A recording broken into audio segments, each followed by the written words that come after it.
How to choose a niche for affiliate marketing. Hey, it's a pretty important decision if you want to grow a business online, and we're going to talk about it here in this video. Let's get into it.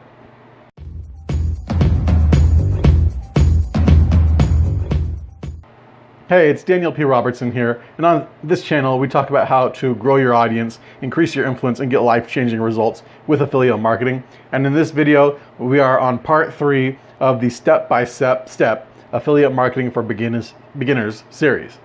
And we're talking in this video about how to choose a niche for your affiliate marketing business.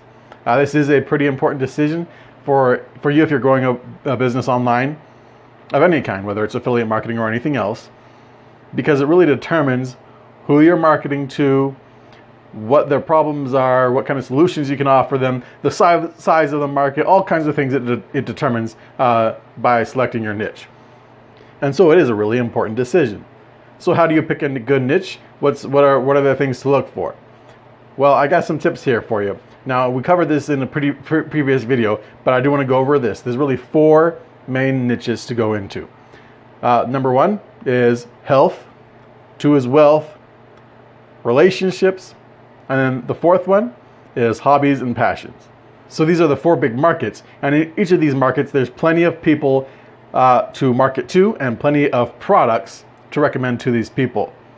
As an affiliate, you are a bridge builder. You are connecting people with a problem to a solution to their problem. You are the connector. That's the goal of affiliate marketing, is to help people purchase products and services that will help them, and you earn a commission on that.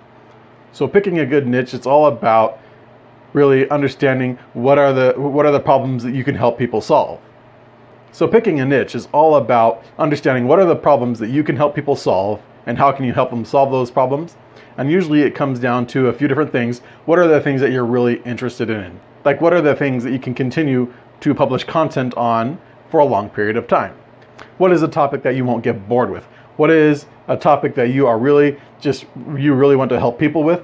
And that really there's plenty of people, there's got to be plenty of people there, and there's got to be problems that they're trying to solve, and solving those problems has to be worth paying for a solution for them. It's got to be big enough where they're willing to pay for a solution. And of course, there's got to be products there to promote to them. So let's take a look at one of those 4 big niches that we talked about earlier, and kind of drill down and find some examples of niche markets within these big markets to help you figure this out. Because you don't want to just go with a broad market, and here's why. Let's say, for example, you are in the health market, right? That's a pretty big market, and there's lots of different subtopics within health. So are you just going to cover kind of health in a broad kind of way? You're going to talk about everything from weight loss to muscle gain to diabetes to autism and just everything else? No, of course not. You want to become the expert in one specific subtopic. So for example, weight loss. Of course, that's a really popular one, and it's very competitive, but there's definitely a large number of people looking to lose weight and a large number of products to offer those people. So let's kind of go with that as an example. So imagine that I've invited you to speak at a conference, and you're going to pitch your weight loss product at this conference to the audience. Now, if I tell you that you're going to have an audience of 100 people who want to lose weight, how are you going to market to them? Now let's change it up a little bit. Let's say, instead of 100 people who are interested in losing weight, let's say I have 100 moms who are 40 years old who want to lose weight. Now, how are you going to prepare your speech to speak to these women in order to get them to buy your product? Let's change it up again. Now let's say you're speaking to 25-year-old single men who want to lose weight. How are you going to prepare your speech to speak to these men? And then last one, let's go with another example of 15-year-old girls who want to lose weight. The conference is 100 15-year-old girls who want to lose weight. They're all... How are you going to speak to these 15-year-old girls?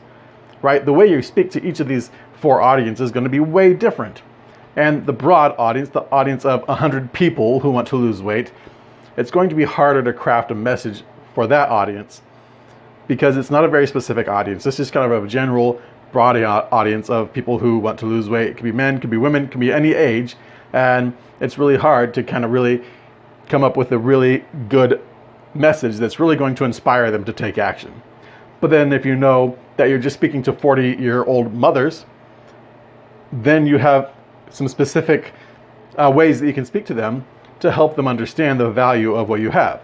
If you're speaking to 25-year-old single men, again, you can speak to them to specific ways, in specific ways, to help them understand the benefits of the product for them. And again, same thing, the way that you talk to a 15-year-old girl audience is going to be very different from how you talk to those other audiences. So that can really give you some ideas of why it's important to niche down and not just speak to a broad audience, because when you're trying to speak to everybody, you're going to please nobody. When you're trying to please everybody, you're going to end up pleasing nobody. But when you narrow it down and you're really only looking at speaking to a narrow group of people, it's really easy to craft a message that will resonate with that narrow group of people, those people who meet those qualifications. Now that we've talked about the importance of narrowing down your niche, let's talk about some great tips on how to actually figure out what niche you're going to go into. The first tip is you can go to dummies.com, and if there's a book on it, so the example would be Basket Weaving for Dummies. If there's a book called Basket Weaving for Dummies, you know there's plenty of people out there who are interested in basket weaving, because the Dummies brand isn't going to publish a book on something that there's not an audience for. So if there's a Dummies book, then you can bet that there's an audience there for it. Also, you can go to Amazon.com and just look for any book on the subject. Just type in your subject, your niche that you're thinking about, into Amazon's book search. And if you're finding lots of books, they're on the bestseller list on Amazon, then that means there are people buying those books interested in that topic. You can also go to YouTube.com and you can search for, say, a channel dedicated to that topic. If there's a channel dedicated to that topic and there's a fair number of subscribers on any of those channels, then you can bet that, again, there's plenty of demand for it. So really, you just want to verify that there's demand. Other ways to verify that there is demand for your idea is you can look for magazines. If there's a specific magazine dedicated to your topic, then it's a pretty good bet. If there's conferences or counselors or coaches dedicated to the specific topic, then there's probably plenty of demand there for it. Next, once you verify there's demand, you also want to verify that there's products that you can offer as an affiliate. There's plenty of places to look for products as an affiliate. There can be physical products like books or tools or things like that. So, for example, camping, you can look for different camping equipment on Amazon.com. Amazon.com has an affiliate program, so you can sign up for that and you can recommend camping gear there through the Amazon affiliate program and earn a commission when they buy through Amazon. You can also look for digital products, and often those will be offered on clickbank.com, which is a really popular digital product affiliate marketplace. And there's plenty of different products on clickbank.com that you can offer in a lot of different niches. So check it out.